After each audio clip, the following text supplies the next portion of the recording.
안녕하십니까. 신기술 분야 온라인 산업체 재직자 단기 강좌 인공지능 분야고요.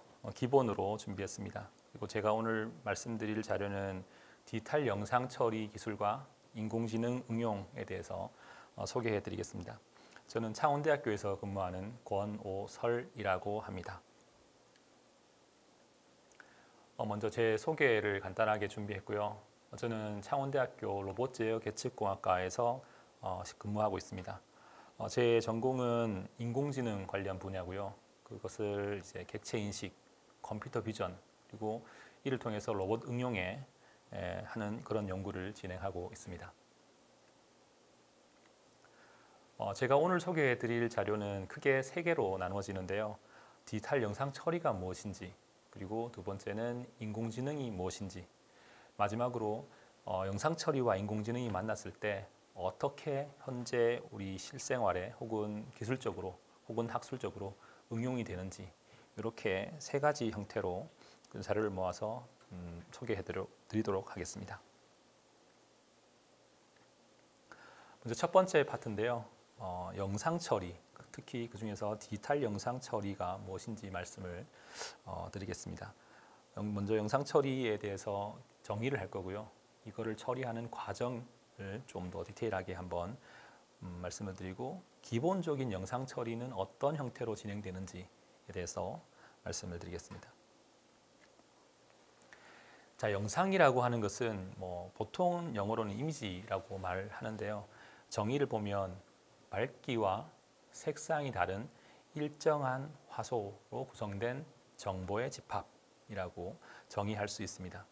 그래서 영상을 제가 구글에다가 저희 많이 검색하잖아요. 구글에다가 검색을 해서 거기 이미지 검색어를 띄워보면 아래 그림과 같이 이렇게 다양한 영상들이 나타나는 것을 알 수 있습니다. 모두가 각각의 그림들을 우리가 보진 않았지만 우리가 늘 일상생활에서 만나고 접하는 정보들, 여러분들의 아마 핸드폰, 옛날 기준으로는 카메라, 혹은 TV, 혹은 디스플레이 등 다양한 곳에서 만나던 그런 영상들을 표현하는 정보들, 바로 영상이라고 하고요. 지금 여기는 이제 흔히 말하는 정지 영상, 그러니까 스틸 이미지를 얘기하는 것처럼 보이는데, 이게 이제 좀 확장되면 동영상, 그러니까 즉 비디오 신호까지 모두 이미지라고 크게 바운더리를 잡을 수 있을 것 같습니다. 영상에 대해서 알아봤고요. 그러면 이제 영상 처리가 무엇인지를 한번 확인해 보겠습니다. 정의는 이제 영상을 방금 말씀드렸던 이 화소로 이루어진 정보를 사용자의 목적에 따라서 바꾸는 것, 즉 처리하는 것을 영상 처리라고 하고요. 아날로그 영상 처리는 예전 세대를 보면 이제 지금도 있긴 하지만 필름 카메라 많이 쓰진 않잖아요. 저희 초등학교 때, 흔히 말하는 국민학교 때 많이 쓰던 필름 카메라, 그걸 이제 아날로그 카메라라고 하긴 하는데, 최근에는 그런 것보다는 이제 핸드폰, 디지털 카메라가 더 많이 대세가 되어서 디지털 이제 형태로 정보가 넘어왔습니다. 그래서 이제 크게 두 가지, 방금 말씀드린 것처럼 아날로그와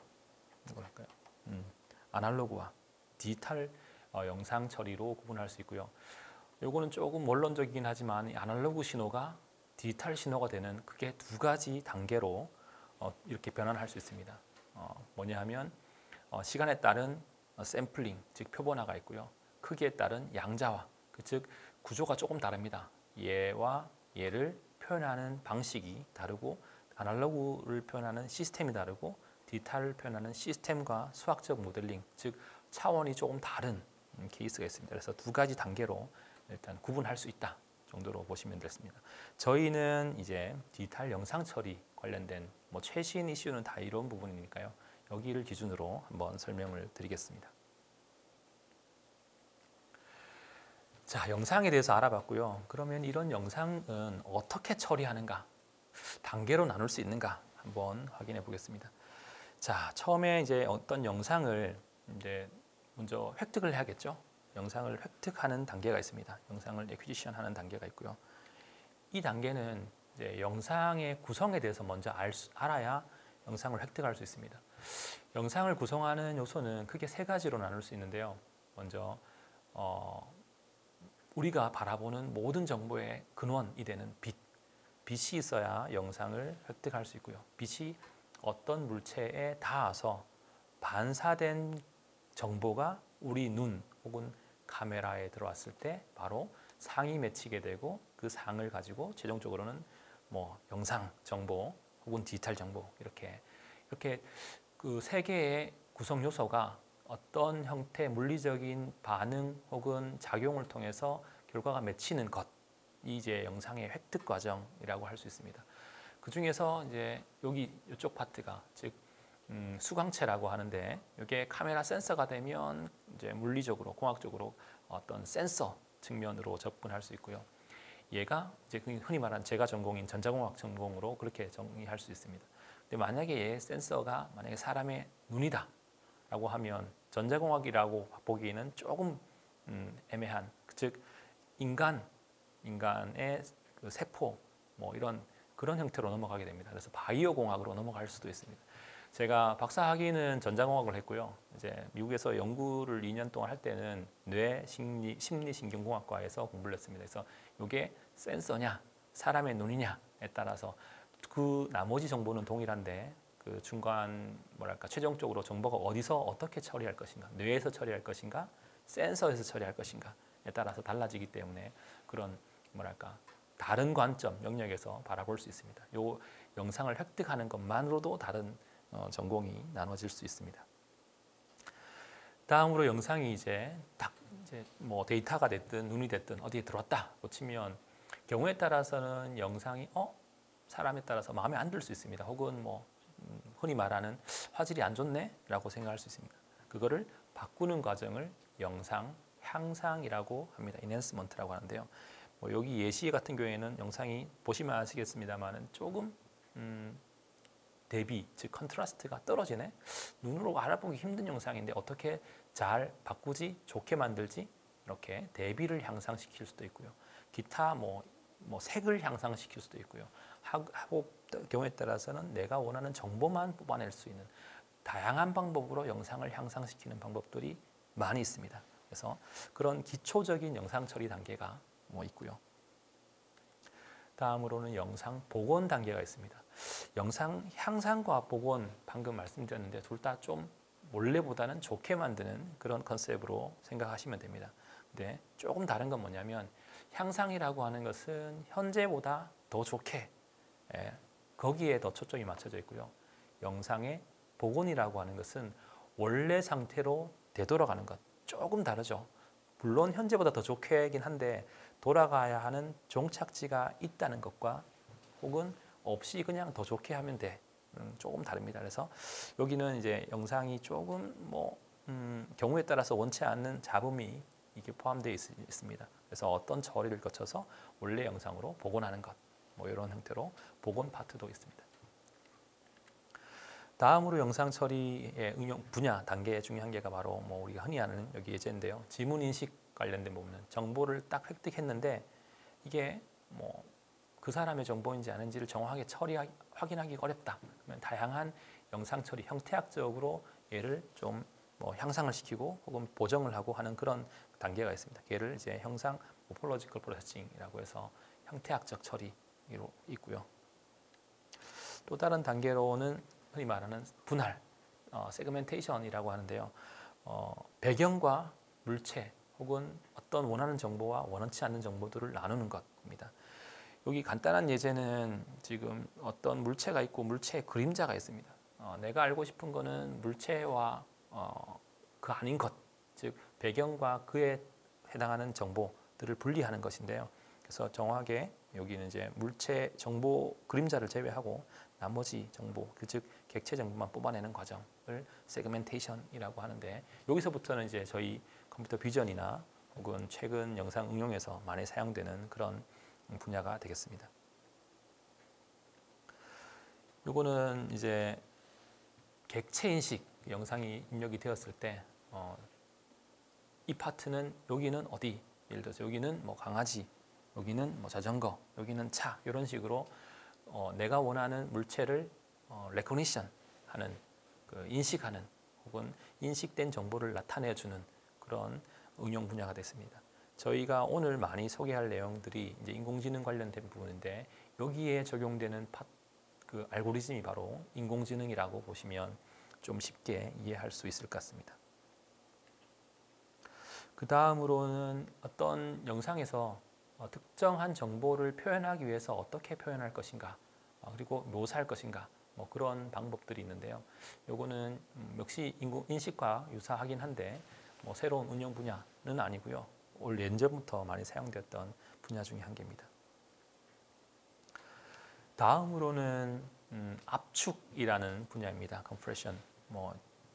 오늘 소개할 내용들은 아닙니다만은 우리가 이미 많이 보고 있는 유튜브, 핸드폰, 뭐 방송, 그리고 뭐 기타, 넷플릭스 많이 보시잖아요.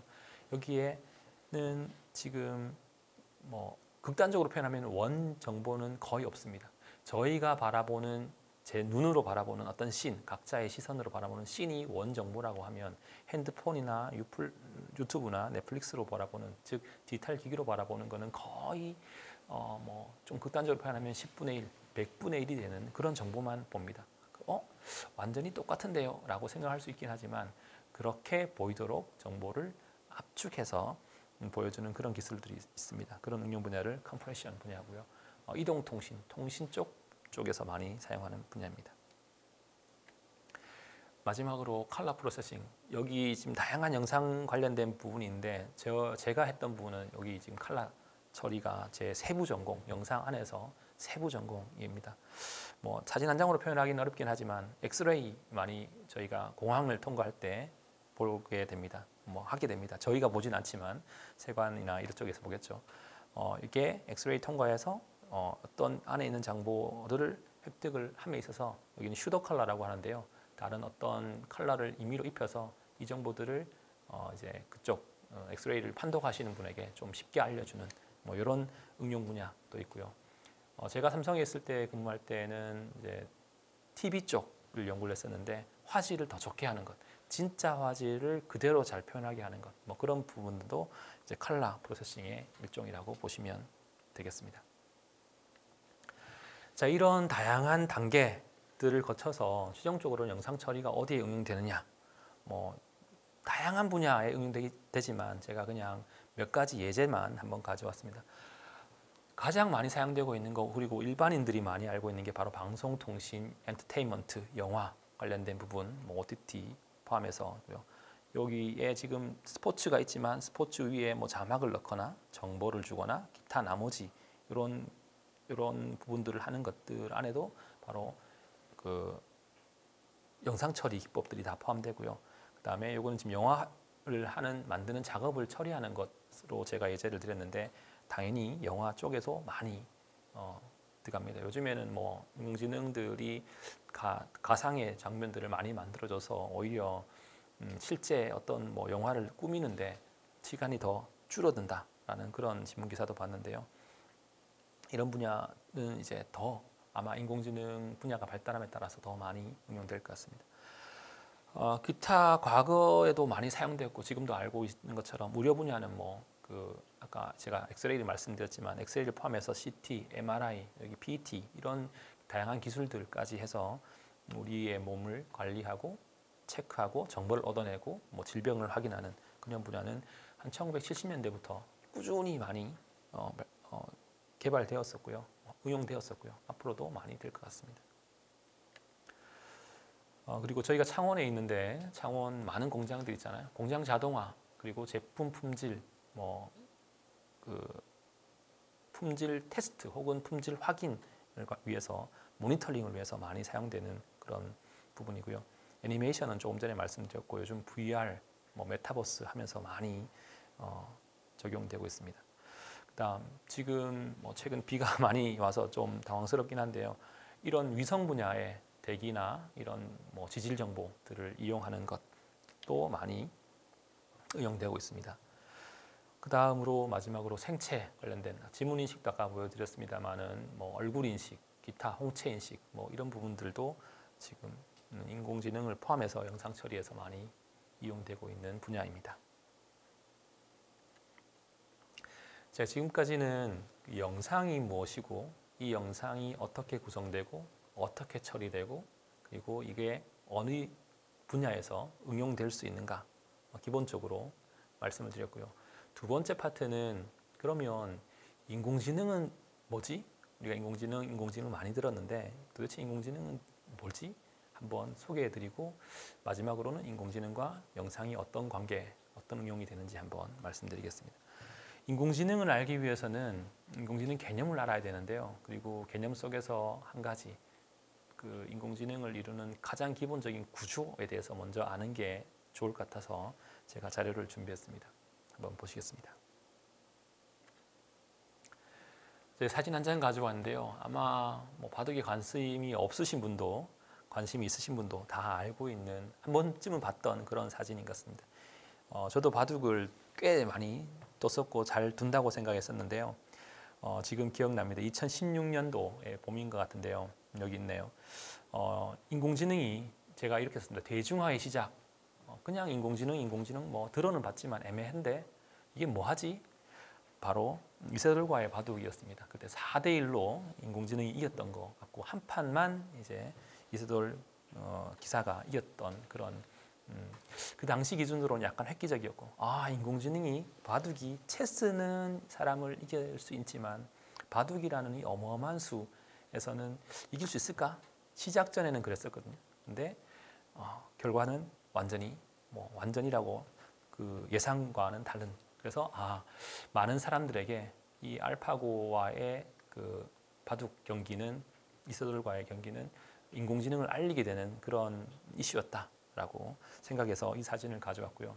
그 이후 현재 이제 2023년인데요. 최근 이슈는 당연히 인공지능 분야에서는 챗 GTP입니다. 챗 GTP는 텍스트를 입력하면 그에 대한 텍스트로 답을 주는 그런 형태 구성인데요. 제가 로그인해서 한번 해봤습니다. 혹시나 한 번도 사용해 보시지 않으신 분들은 한번 사용해 보시면 이런 거구나. 혹시나 도움이 될까 봐 제가 가져왔고요. 물었습니다. 인공지능이 무엇인가요? 했더니 답변이 이렇게 나왔습니다. 인공지능이라는 것은 쭉 이렇게 이런 식으로 답을 주는 또 어떤 질문을 했을 때 답을 주는 그런 텍스트로 질문하고 텍스트로 답을 하는 한글로 하기 때문에 누구나 로그인을 하고 답을 얻을 수 있는 그런 현재 기준으로는 유료 무료가 있긴 하지만 무료 쪽으로 봤을 때는 큰 무리 없이 정보를 얻을 수 있는 그런 거고요. 다음 오른쪽 영상을 제가 하나 가져왔는데요. 얘는 뭔가 역시 최근 1주, 2주 안 되는 2023년 여름이죠. 미국에서 미술 대회를 했습니다. 거기서 1등을 받은 그림입니다. 사람이 그렸냐? 인공지능으로 그렸습니다. 그리고 미드저니라는 프로그램으로 만들어서 했는 건데요. 오페라 관련돼 있고 태양이 떠 있고 이런 글을 넣었을 때 그때 나왔던 그림입니다. 사람이 그린 게 아닌데도 불구하고 그만큼 결과를 낼 수 있다. 인공지능이라는 게.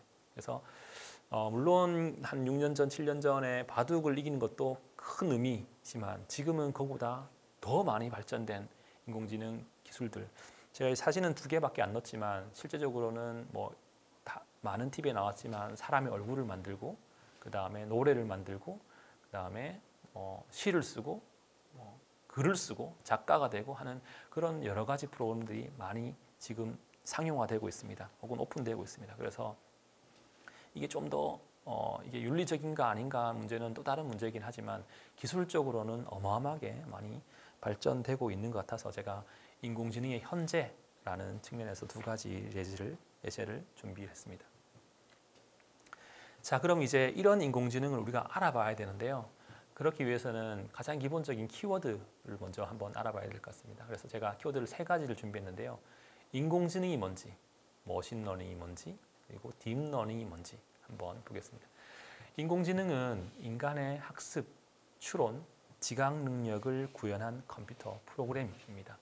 제가 예전에 배울 때는 오래됐지만 인공지능 알고리즘 한 3가지 정도가 있었거든요. 퍼지, 그 다음에 유전자, 그리고 여기 있는 딥러닝. 이렇게 딥러닝까지는 아니지만 신경망이죠.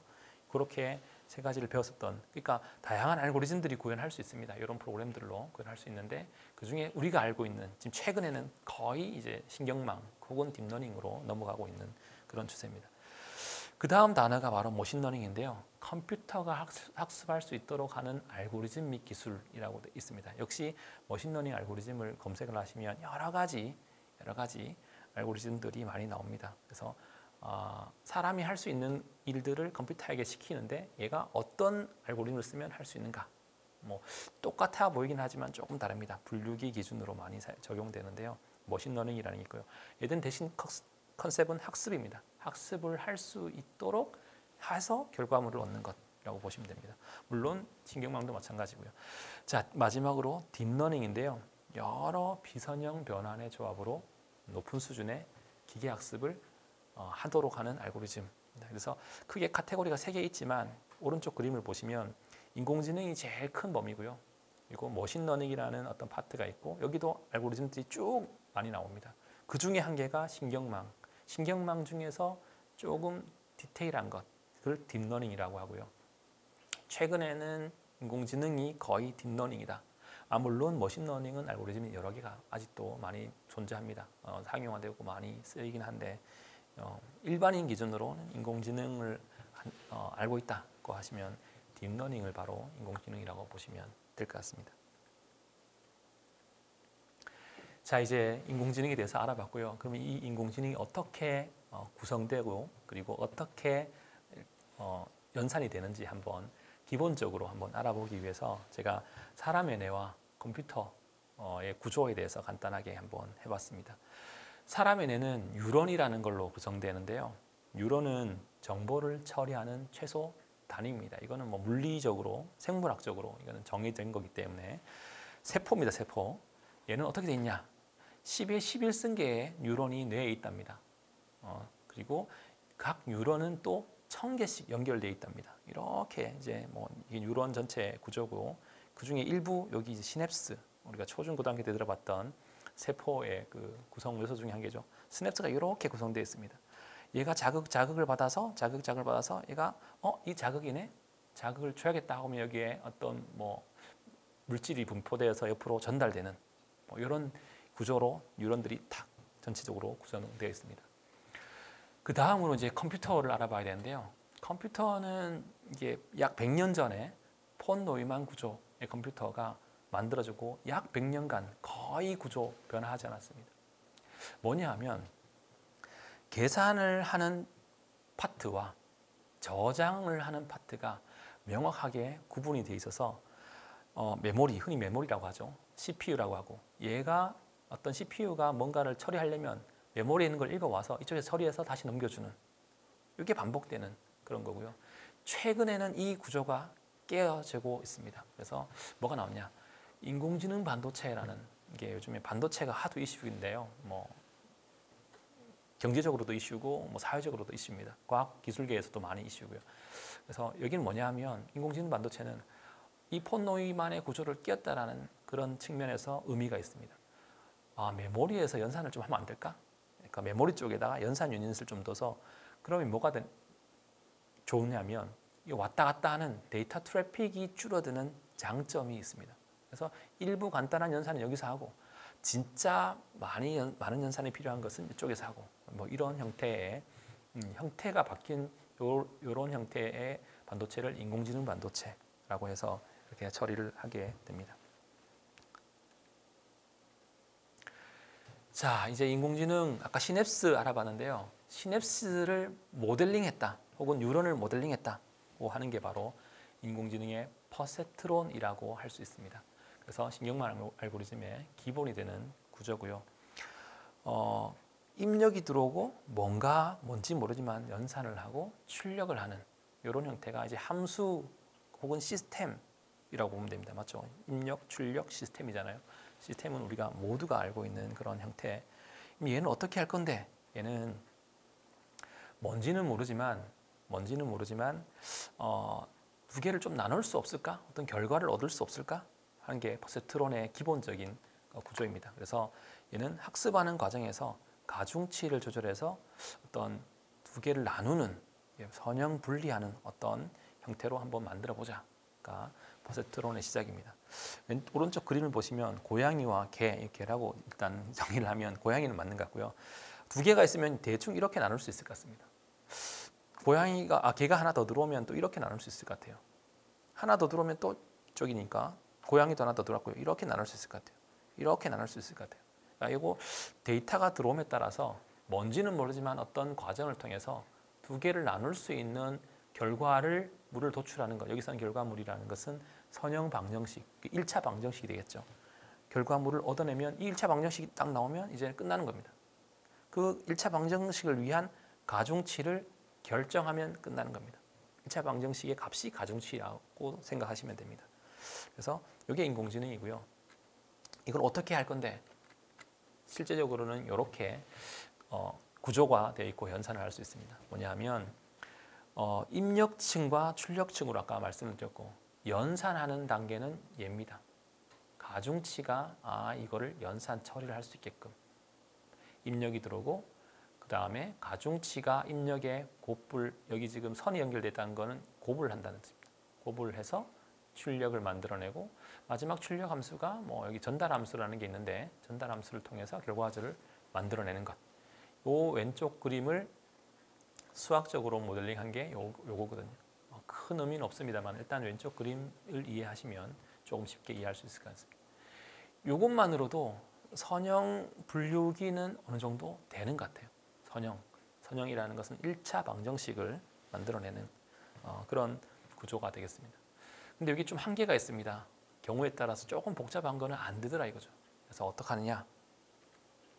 얘를 단층이 아니라 지금 방금 보신 거는 단층인데 다층, 중간에 층을 이렇게 좀 더 둡니다.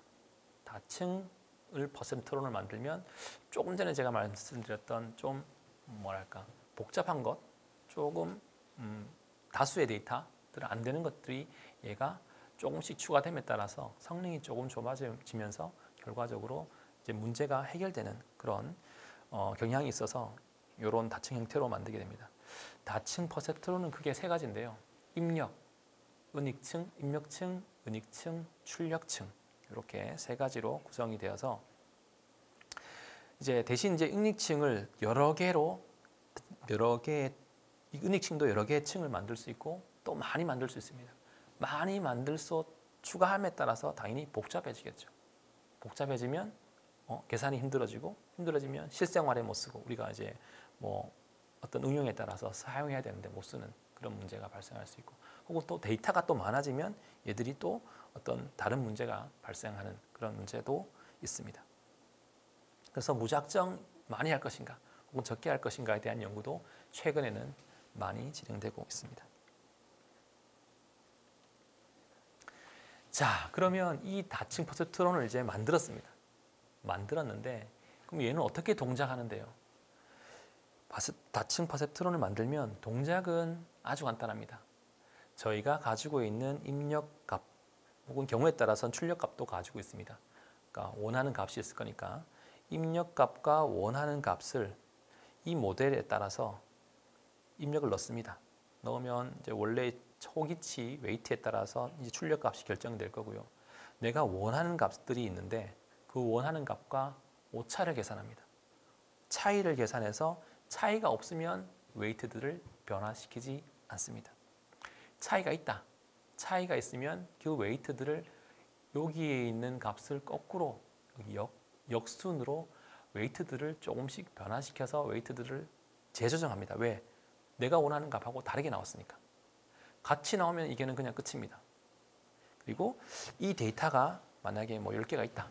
10개를 다 했는데 더 이상 오차가 발생하지 않는다. 그러면 그 웨이트를 그냥 사용하면 됩니다. 끝난 겁니다. 학습이 끝난 겁니다. 근데 10개 중에 한 개라도 혹은 경우에 따라서 몇 개라도 오차가 발생한다. 그러면 아까 말씀드린 것처럼 오류 역전파를 하고 난 이후에 다시 그 전체 10개의 데이터셋을 다시 넣습니다. 다시 학습을 통해서 전체 오류가 특정 수준 밑으로 내려올 때까지 계속하는 것. 이게 바로 전체 학습이고 이 과정 내에서 오류가 역전파되는 이런 형태로 학습을 진행합니다. 아까 전에 인공지능 혹은 딥러닝은 학습에 머신러닝 포함해서 학습을 통해서 어떤 그 시스템을 모델링하는 것이라고 했고, 모델링이라고 하는 것은 웨이트를 결정하는 것이라고 했고, 그 웨이트들은 오류를 역전파하면서 학습을 해서 최종적으로 그게 결정이 되는 그런 과정으로 진행이 됩니다. 자, 이제 딥러닝인데요. 조금 전에 저희가 단층 혹은 다층 퍼셉트론을 말씀드렸지만, 그걸로는 우리가 가지고 있는 복잡한 다양한 분야의 실제적인 결과를 얻기는 굉장히 어렵습니다. 그래서 이렇게 그걸 해결하기 위해서 이렇게 복잡한 걸 만들었죠. 만들다 보니까 너무 계산이 복잡한 거예요. 너무 복잡하니까 컴퓨터가 흔히 말하는 안 돌아가는 거예요. 일반인들은. 물론 슈퍼컴퓨터를 가지신 분들은 또 되겠지만 안 돌아가는 거예요. 그래서 인공지능이 우리랑 거리가 머네? 라고 생각했던 게 약 한 2010년에서 8년에서 한 15년 사이였습니다. 최근에 하드웨어가 발전하고 반도체가 발전하고 혹은 GPU가 발전함에 따라서 이 계산이 어느 정도 또 되는 거예요. 되면서 이제 인공지능 복잡한 것도 되는구나 라는 이런 시대의 흐름에 따라서, 기술적 발달에 따라서 지금 이제 인공지능이 확실히 성능이 좋아졌고 결과가 좋아졌고 이런 상황이 되는 그런 시기가 됐습니다. 제가 말씀드렸는데요, 방금 이거를 하려면 아주 복잡한 구조, 딥러닝을 그냥 하면 되는가? 그냥 하면 되지가 않습니다. 왜? 데이터가 너무 많고요. 그리고 그 다음에 두 번째는 이걸 연산하기 위해서는 고가의 흔히 말하는 GPU가 필요합니다. GPU가 이제 제가 여기 세 가지를 준비했는데요. 여기 오른쪽부터 할게요. RTX 4090이라고 하고, 지금 제가 조금 전에 그 자료를 검색하고 왔는데 약 한 금액이 한 250만 원, 300만 원 내외 하더라고요. 그럼 여기 컴퓨터에 들어가면 컴퓨터는 곱하기 2가 되거든요. 약 한 500만 원짜리 컴퓨터가 있어야 어느 정도 좀 학습을 할 수 있구나. 저희도 이 컴퓨터를 지금 가지고 있습니다. 그 다음에 여기는 RTX 6000이라고 하는데 이거는 현재 가격으로 약 한 700만 원, 800만 원 정도 하더라고요. 컴퓨터로 한다고 하면 약 한 2천만 원이 안 되는 그런 컴퓨터가 있어야 이제 학습을 할 수 있다는 거고요. 제가 최근에 산 그 GPU인데요. 이거는 한 2,500만 원짜리입니다. 컴퓨터는 약 5천만 원쯤이 되겠죠. 그래서 5천만 원짜리 컴퓨터가 있어야 얘를 학습을 시킬 수 있는. 그래서 일반인들이 사용하기에는 너무 비싼 컴퓨터들 혹은 고가 컴퓨터를 있어야 딥러닝을 할 수 있는가? 라는 그런 딜레마에 빠지게 됩니다. 우리는 못하는데? 그래서 일반인도 사용할 수 있도록 이런 시스템들을 빌려주는 게 바로 구글에서 운영하고 있습니다. 그래서 구글 콜앱이라는 건데요. 그러니까 시스템이 없어서 못하는 분들, 알고리즘을 알고 시스템을 다 알고 하는데 이걸 돌리려면 좀 힘드니까 이걸 좀 무료로 빌려주는 그런 게 있고요. 또 한 가지는 장점이 라이브러리라고 해서 어떤 함수를 구현하기 위해서는 필수적으로 돌아가야 서포트 해줘야 되는 어떤 백업 함수들이 있는데 그것들을 자동으로 지원해 줍니다. 그래서 무료이기 때문에 무한정 빌려주지는 않는데 한 12시간까지 정도를 이제 이 서버에 접속해서 실행을 할 수 있도록, 학습을 할 수 있도록 하는 그런 거고요.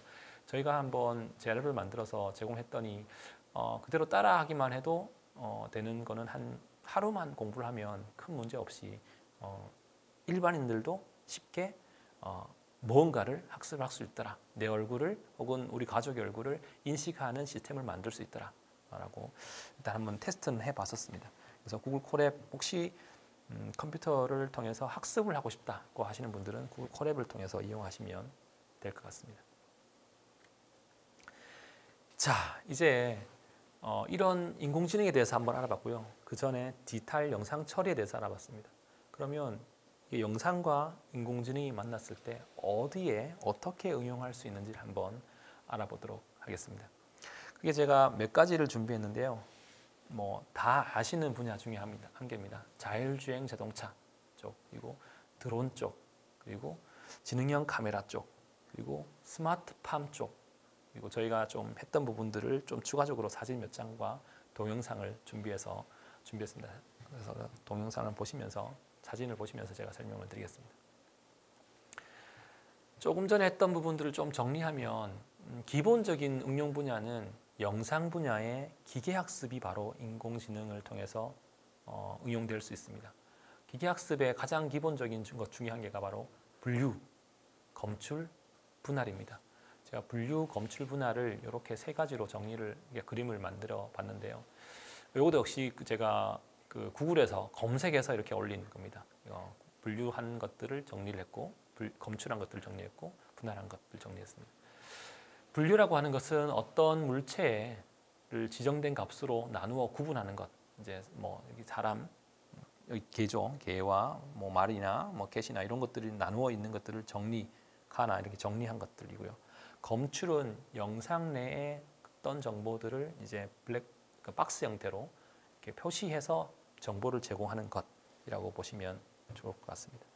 마지막으로 세그멘테이션은 화소 단위로 그냥 네모 쳐주는 게 아니라 화소 단위로 얘는 배예요 라고 이렇게 정보들을 뽑아내는 것, 사람입니다 라고 뽑아내는 것, 이렇게 정보를 쳐주는 것을 바로 분할이라는 응용으로 많이 사용하고 있습니다.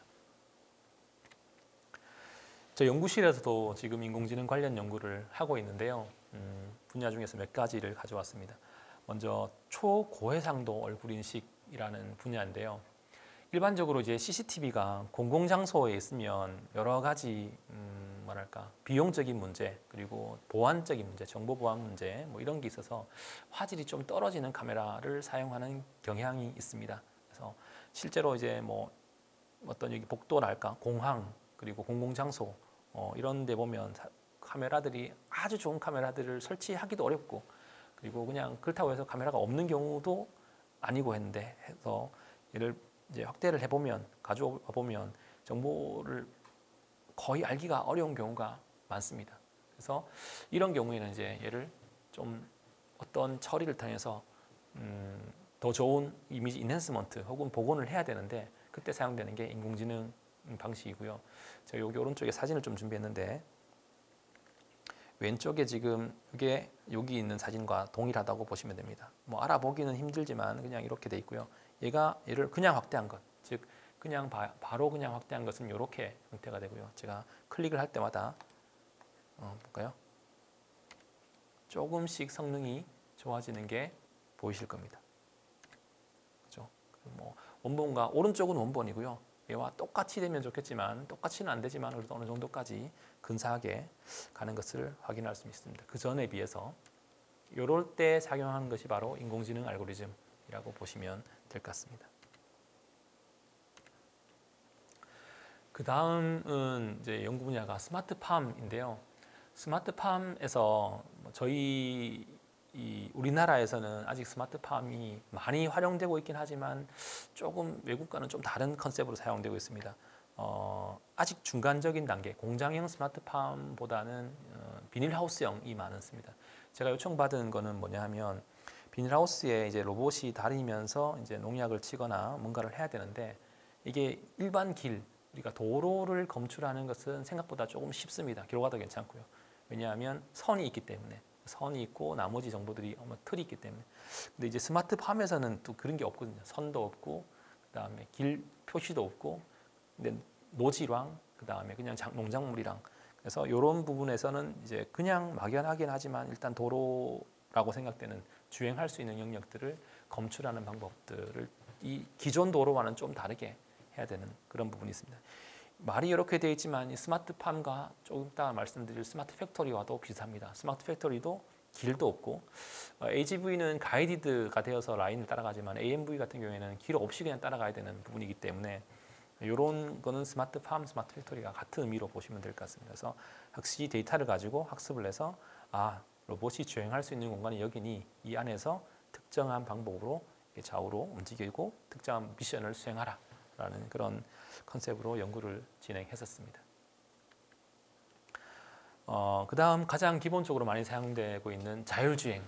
자율주행 차를 구현하기 위해서는 영상 기반으로 봤을 때는 요즘 테슬라는 그 라이다 센서가 고가기 때문에 다 빠지고 다 이제 영상 센서로만 대체되는 걸로 알고 있습니다. 그래서 주변 환경을 검출을 해야 되는데 뭐 앞에 있는 차랄까, 지나가는 사람이랄까, 신호등이랄까, 차선은 당연하고요. 기타 다양한 정보들을 검출해서 사용자, 즉 이제 운전자에게 제공하고, 혹은 이제 차 시스템에서 인식하고 그것들을 회피하거나 혹은 그거에 따라서 움직이거나 하는 그런 기능들이 있는데요.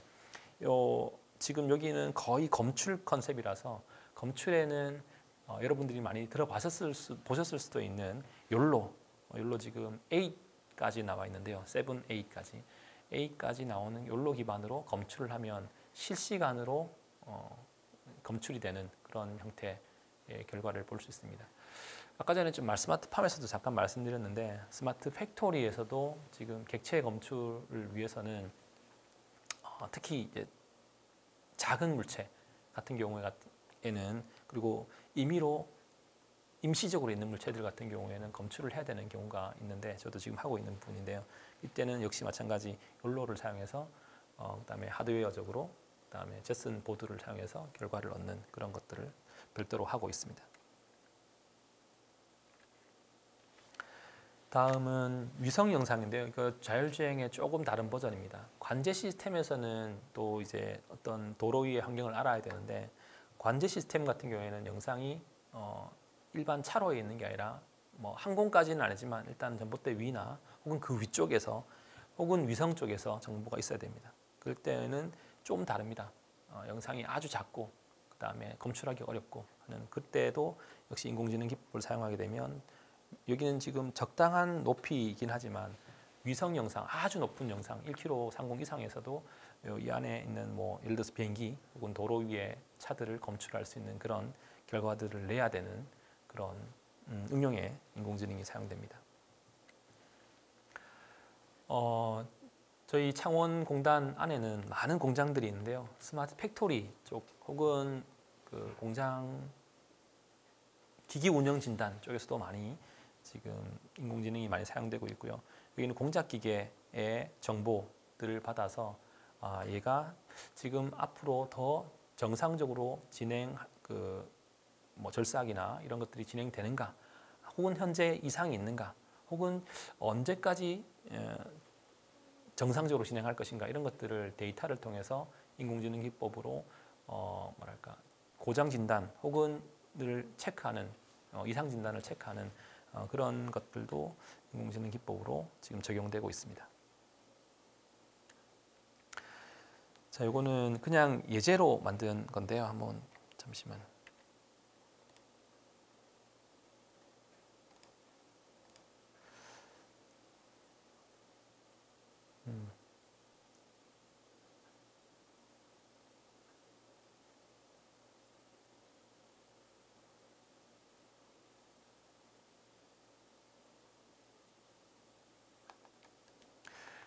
제가 원래 CES, 미국 라스베가스 CES에서 찍은 동영상인데요.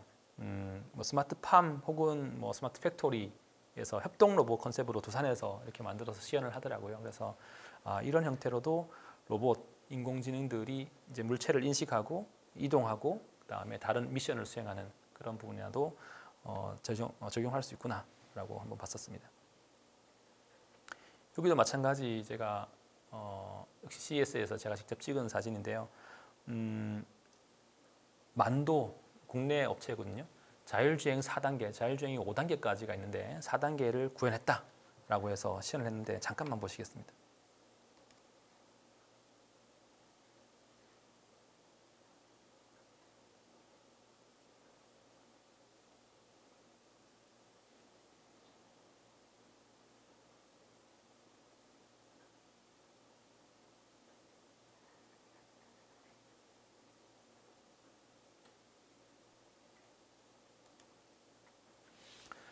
아까 전에 스마트 팩토리 관련된 말씀도 드렸는데요.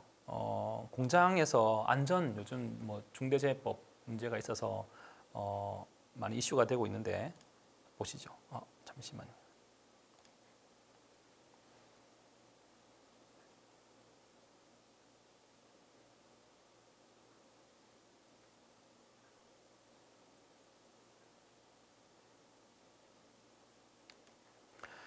이렇게 특정 위험 지역에 갔을 때, 이거는 제가 그냥 인터넷에서 가져온 그 영상인데요. 저희가 직접 한 건 아니고 위험지역에 갔을 때 그거를 표시해주고 알람을 주고 이제 안전한 상태가 됐을 때 그 기기가 동작을 하게끔 하는 그런 정보를 줄 수 있도록 만드는 그런 시스템입니다. 이때도 마찬가지 디텍션 알고리즘이 포함되게 됩니다. 이거는 무인 점퍼인데요.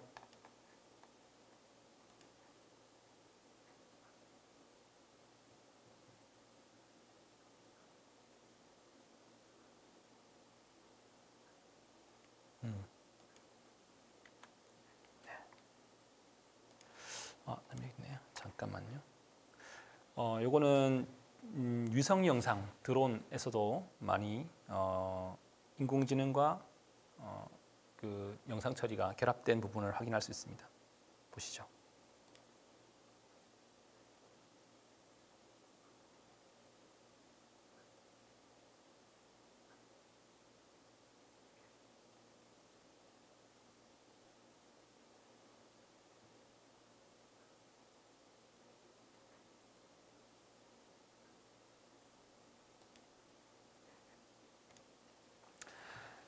네, 뭐 다양한 응용 분야가 너무 많아서 제가 일부는 이제 인터넷에 있는 거 가져왔고요. 나머지는 제가 직접 찍은 것들 그리고 저희 연구실에서 한 것들을 간단하게 한번 소개해 드려봤습니다. 지금까지 제가 저희 연구실에서 혹은 제가 전공을 하고 있는 연구를 하고 있는 인공지능 그리고 영상에 대해서 한번 알아봤고요. 그것을 통해서 최종적으로 현재 많이 응용되고 있는 혹은 응용이 필요한 그런 분야들을 소개해 봤습니다. 자, 오늘 제가 소개한 건 여기까지고요. 지금까지 경청해 주셔서 감사합니다.